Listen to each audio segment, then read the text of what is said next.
Hey, Craig. Dallas, how are you? Good. How are you doing? Good. How long have you been here now? I don't think I've talked to you much since you joined. Yeah, since April. Wow. I know. You're coming up on a year. I It's crazy. know. It's crazy. Nice. How's it Yeah. been so far? And this is being recorded, so you can tell me the truth later if you want to. Yeah, I got you. Yeah. No, it's been good. Yeah, it's been really good. How long have you been here? I will be 2 years in May. Oh, nice. Very Yep. good. Oh, that's fantastic. Yep. I like it. Yeah, it's a good place. Good place to work. Hey, Steve. Hey, Steve. Hello. Glad you could make it. Yeah. So have you been keeping up on the reading, Craig? I've only missed 2 chapters, and that Oh, was okay. That's I'm blaming the holidays. I've been watching yeah. the videos asynchronously, and Okay. when you ping me on this one, I'm glad you moved it. Although it turns out it didn't matter. It used to be that this meeting was scheduled when my kids' swim team practice was, Yeah. and then they moved that, so it no Oh, longer nice. conflicted. So Okay. I could have made the old times too. But yeah, I missed was it 5 and 6? I watched all the other ones asynchronously though. So Oh, okay. We're actually on chapter 5 this week. oh really? So you might have been looking at the session 1, the EMEA ones. They're like a couple chapters ahead. Was. Yeah. Darn it. Well, I read chapter 7 today, so Oh, nice. You're ahead. I'm ahead. But I didn't read the one that we're going to talk about today. So. Oh, no. You're behind. It's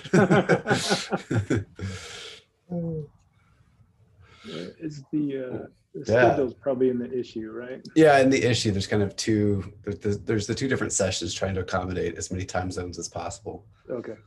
So we're in the session 2 column. Gotcha. So today, January 27, is chapter 5, Objects and Classes, which I just finished reading earlier, so it's fresh in my brain a little bit, but yeah. This is a much more fun chapter, I think, than the previous 4 have been, for me at least. It actually kind of gets into more of this sort of like how objects all being instances of classes and all of that is structured in Ruby, which I think is really fascinating. I agree. It's definitely a step up from the first few chapters that were just explaining, what is it, the ARV instructions. Yeah. Those were a little dry, whereas this is much more interesting once we get into how objects and classes are structured. Yeah. Yeah, exactly. Hello, Simon. Welcome. Hi. Thank you. You too. Welcome. How are you doing? I'm good. Excellent. I also just read this earlier. Oh, nice. Yeah. And yeah, it was good. Actually relatable now. More realistic things. Right. Things you can actually like use in your day-to-day that you could be like, oh, this is actually, I know if I add, the 8th instance variable, whatever, it's going to take longer because it has to allocate more memory or whatever. Not that anybody's going to use that, but it relates a little bit more closer to day-to-day development. So something I actually learned that I don't think I ever knew before, at least I'd never tried before, was the idea of a class instance variable where you could just say at, whatever equals something right inside a class. Like, I don't think I'd ever tried that before. I just assumed it would not work.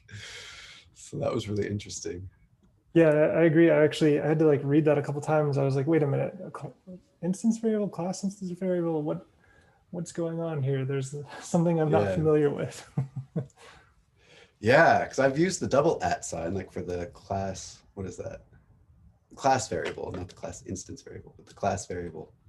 I've used that before, but I recently actually had need of a class instance variable type structure. And I think we ended up with something that Rails has included in it, like class attribute or something like that, which probably use class instance variable under the hood. But if we'd known about class instance variable, we might have been able to simplify it a lot. So yeah. Anybody else find anything that struck them as interesting or odd?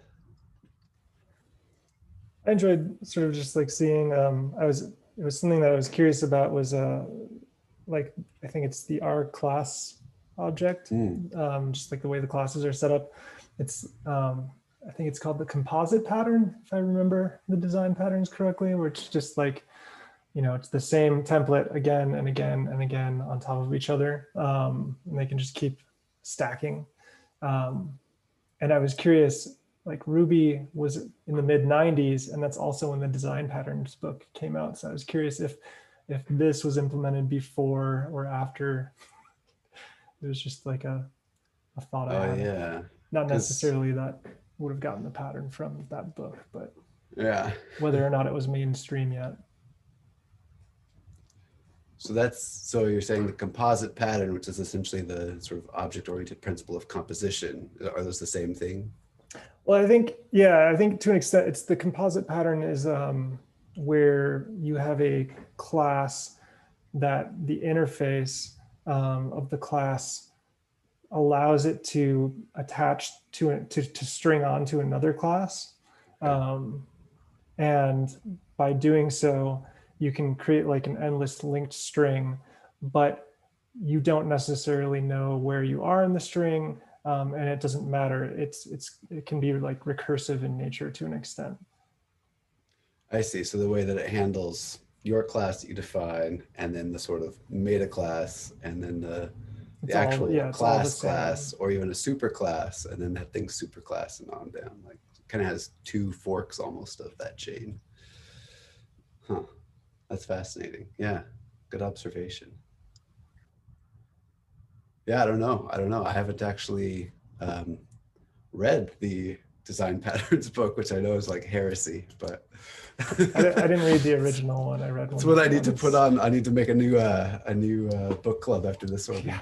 Read through I read one of the other ones that was, I don't remember if it was Ruby or JavaScript or something. It was easier to read for me, at least. Okay, nice. The original, I think, is like C or C++. Sure. So it's pretty dense. Yeah, super dry too. It's a snooze inducer. I did read it years ago. There's a lot better summaries out there than the original book, though, which is probably heresy. So that's a good opinion. We'll just be heretics today. I'm trying to glance through chapter 5 real quick since I did not read it, see if there's anything that jumps out at me. So sure. I'm staring intently at the computer. Scrolling madly through pages.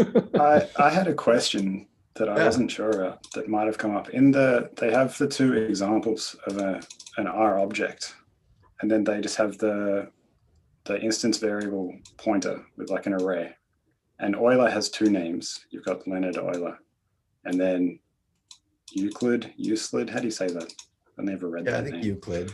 Euclid. Yeah, just has the first name. So how does that? If you just did someone with a last name, then how would that know which? Like if you just had a surname in that IV pointer, it's just like, how does it keep track of, if that's just an array of values for those variables, then how does it know which one is which? I thought that was kind of interesting too. Like there was a couple different conflicting narratives I felt like I was receiving. One was like, so you have this array of instance variable names, I guess, or attribute names, and then you have this array of values. And I was like, does it just map those up one to one, like zip them together? And then the other one was that there was like a hash lookup table where it was like, this is my, instance variable name. Now look it up in this hash lookup table to find the actual value. And maybe that was just for the class ones. But I was like, why would they do it differently? I don't know. But yeah, so your question is like, if first name comes first and then last name comes second, if we just have first name, sure, it's the first object in the array. If we just have a last name, is it still the first object or is it the second object? There is no first object. Yeah. What happens there? That's a good question. I don't know if they addressed that necessarily.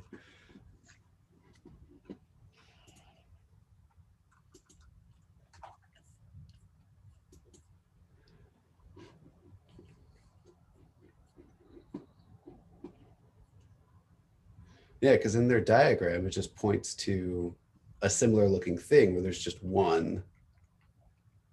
one instance variable, and it's just the first one. Yeah. So how does So it just know? talks about adding and the resizing and stuff, but not about if it was, I don't know, adding different ones to the order or what was happening. Yeah, good question. I wonder if there's a way to like find out somehow to try this do like IRB with some of these extra fancy methods I'm learning, like what was it, object space, which I'd not seen that one before.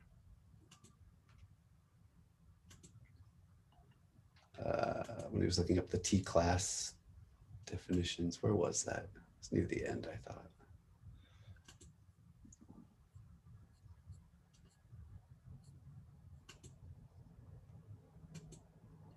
Oh, so much going on in this chapter. Oh, there we go. So figure or example 520, we're looking at object space count objects of T class. I wonder if there's a way to do a similar thing from within a class or an instance to count the number of like var, whatever. That would be interesting to know. Yeah, because it keeps track of the length. So you can get that. You got the right. But that doesn't help it know which one it has. What the content is. Yeah. Yeah. Yeah, for sure. Huh. There's got to be a way because it doesn't seem to have bugs. But yeah, is it by some sort of pointer mechanism? Is it by skipping items, or is it by, I don't know, something else? Good question. I thought it was really interesting that for certain values like integers and true false and stuff, it doesn't create a pointer to like a class or an instance. It just like puts the value in that pointer and then gives it like the little flag that says kind of what type of value it is. I was curious like what sort of advantage I guess that gives you, because I feel like you still have to do extra like logic to figure out based off the flag what type of value or you're dealing with in that pointer, whether it's pointing to an instance or whether it's, you know, what is it? A primitive, I guess. Is it to save a memory lookup? Because then you're reading both the value and the type information just from when you get what would have just been the pointer before. And then you don't have to check memory again to get the actual value. That would make sense.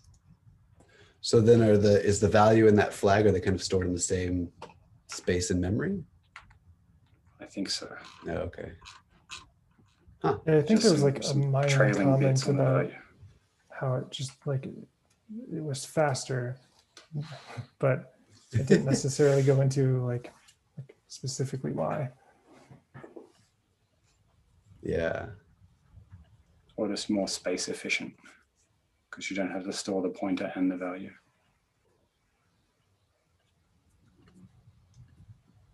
Huh.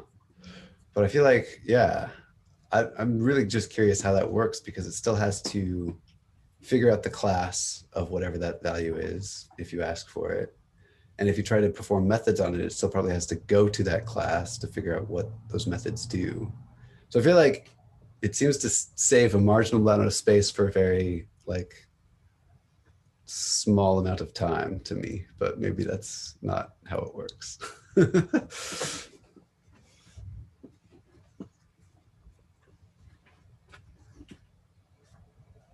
I don't know. Good question. Yeah, because it just says as a performance optimization. Yeah. You can say if that's for time or space.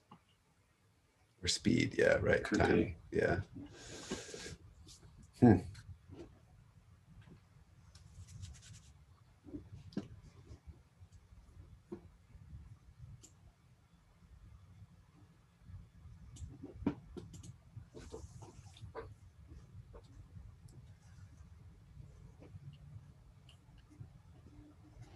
Curious. Let's see. I feel like I had another question. Don't remember what part it was on. Gotta scroll back through.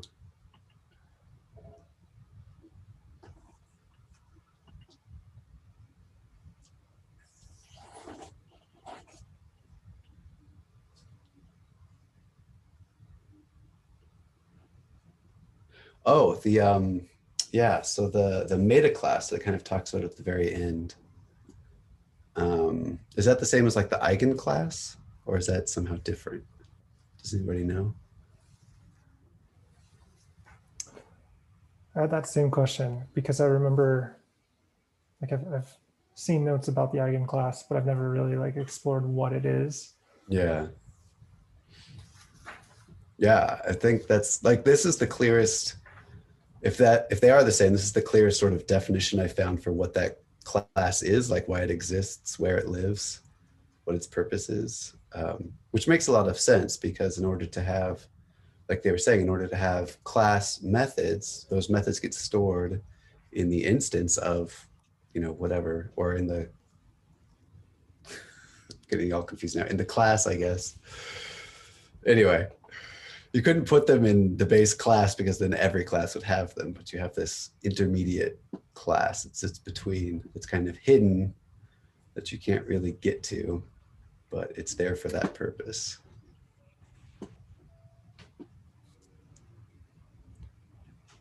Looks like I've got, it's possible, I just like looked up on Stack Overflow that there's multiple names for the same thing because they didn't actually name it to begin with.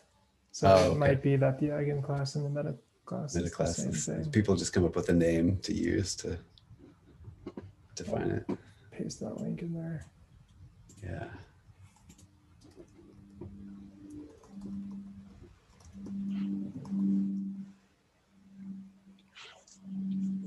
I'm Googling eigen class. That's why I'm quiet.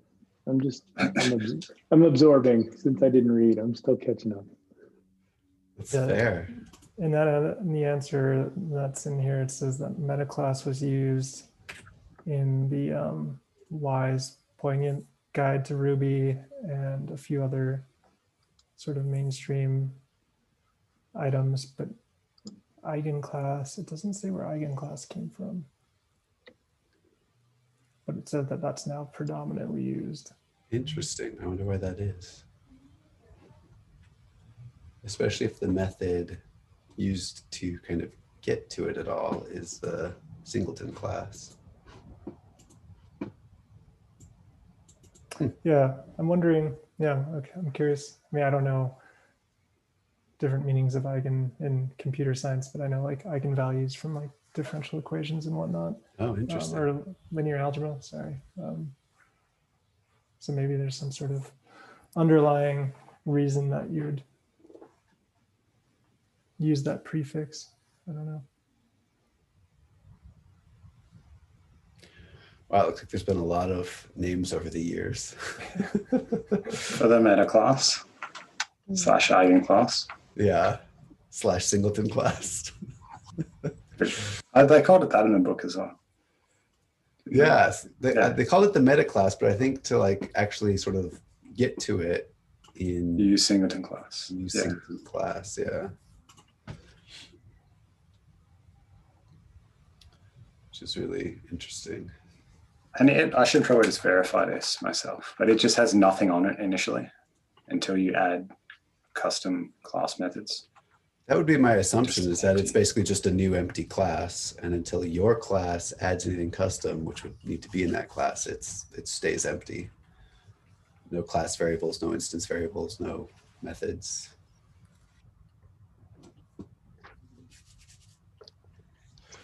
But your class, so this is something that I don't quite understand. So this must be just a very special construct, because if you ask for your class's class, it's always going to be the class. It's not going to be your eigenclass class. So they must be somehow skipping that for that particular case, which seems interesting. What do you mean? I don't understand. So like in here, he's got the mathematician class that he makes. And then if you say mathematician, like with the capital M dot class, it will always report class with a capital C. But that's not the actual, like, that's not what it's actually like an instance of. Because it's an instance of that meta class, that singleton class is actually what it's an instance of. but it doesn't report that class in there at all. Yeah, gotcha. Yeah. I'm sure it's just something in the way they did the C structures to skip that one when you ask about its class, which is why they have the singleton class, so you can get to that one if you want. I have my Rails console open. So Nice. I tried doing user class, user singleton class, and then I just tried user singleton class dot class. Oh, yeah.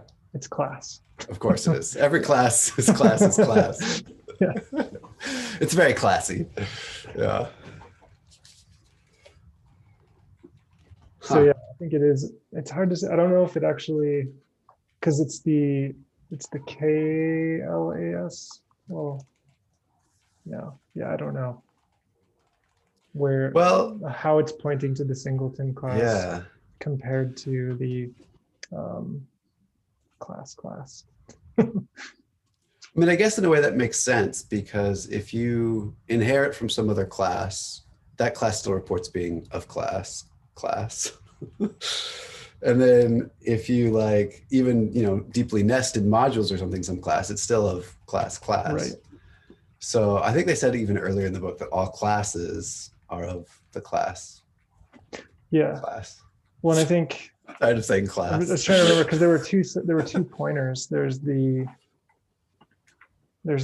superclass pointer, which that points to could the be inherited anything. class. Yeah.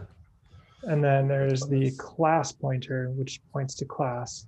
Always. So they don't show specifically if it's just another pointer pointing to the meta class, or if it's something else, like it's like a middle section.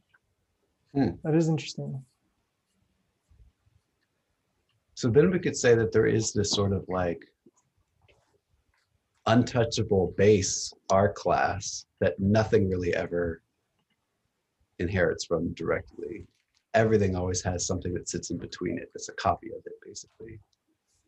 I don't know if it's a copy or if it's a pointer to it in a similar superclass chain. But yeah, that's really interesting.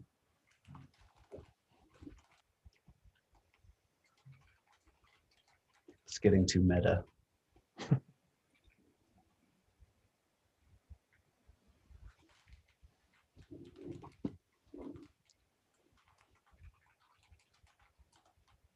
Yeah, so you can just keep chaining singleton class on dot singleton class.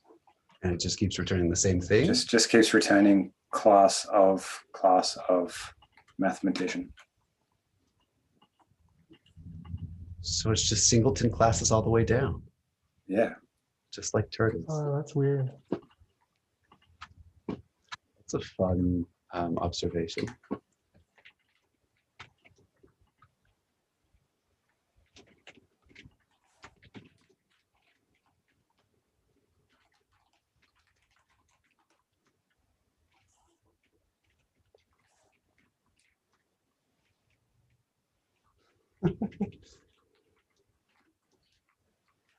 We found a deep hole.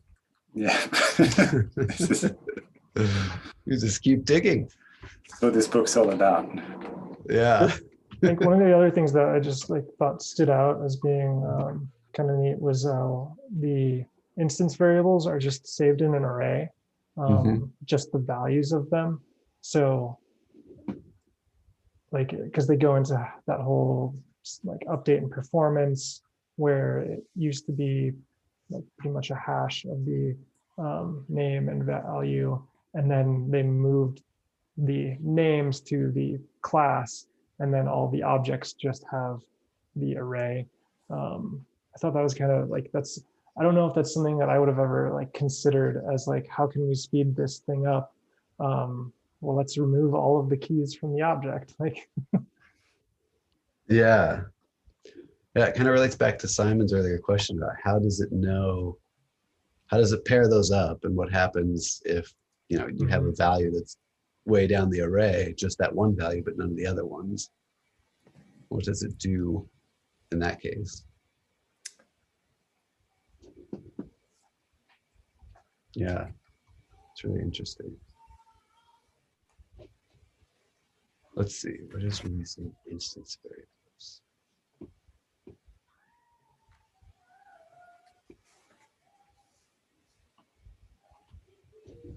It's for generic objects.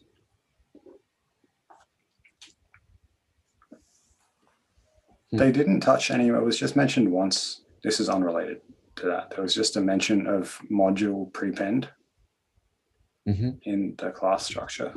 And then I think, yeah, they just said they're going to tell more about that in chapter 6. Okay. I'll wait till next week. I don't have a question on that yet, but next week. That was going to be good. That's directly applicable to some EE stuff. It is for sure. I actually see that all the time. Lookup. Yeah. I used to have somewhere a document that showed like the order of how things got looked up in Ruby, because I always forget what order things get looked up in. Yeah, they also teased us a little bit with, what was it, chapter 9 about refinements? Yeah. Which that's pretty new to me, so I'm not sure. I'm kind of excited to learn what that is about.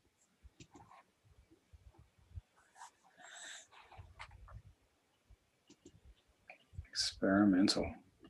Yeah, as time of the writing of this book, which I've heard is out of date, but so then I'm like, well, did the experiment work? Do we have refinements? Are those part of Doesn't Ruby exist now? anymore.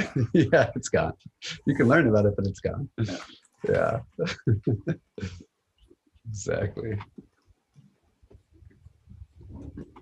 I have been terrible at taking notes this week, so I hope somebody else has been diligently writing some things down in there. Thanks, Steve. Looks like you're writing. It's very good. Yeah, I'm just backfilling a couple of the main questions that we had. Nice. Very good. Cool. Any last thoughts for the week? Did you find anything interesting, Craig? Yeah. Good. Yeah, it was interesting to follow along without context. I was reading through the difference between class and instance variables. Now I have my head wrapped around. I'll go back and reread the chapter and comment on the agenda if I have anything, if I have any brain flashes in there. So sounds good. And just look at it this way, I'm already ahead for 2 weeks from now. So yeah, but you haven't read 6 yet, right? So no. Okay, so perfect. I'll be on a level playing field with everybody next week. Perfect. Awesome. Well, yeah, I look forward to seeing you all again next week. Until then, stay safe and take care. See ya. See you later. Bye.